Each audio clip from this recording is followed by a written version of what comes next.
اینجا جایی است که لبخندها شکل می‌گیرند.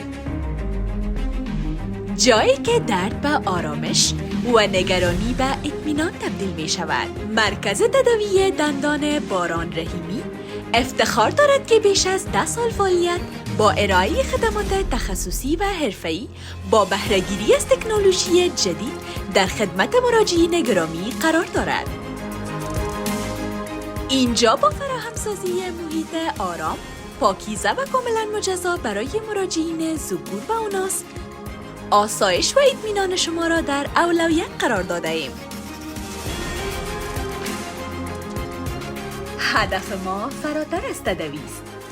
خدمات تخصصی ما شامل کاشت دندانهای دائمی یا امپلنت،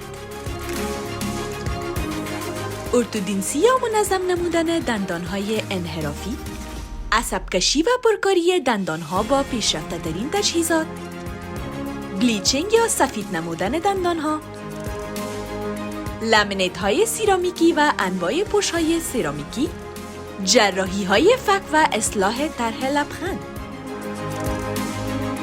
در قلب این کلینیک انسان های ایستاده‌اند که به سلامت لبخند شما معتقدند.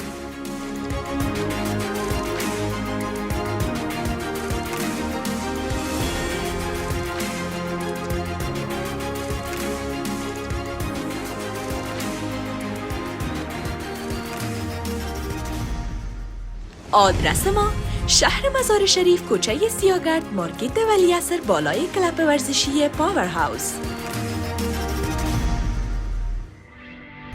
مرکز تداوی دندان باران رحیمی، معماران لبخند زیبای شما.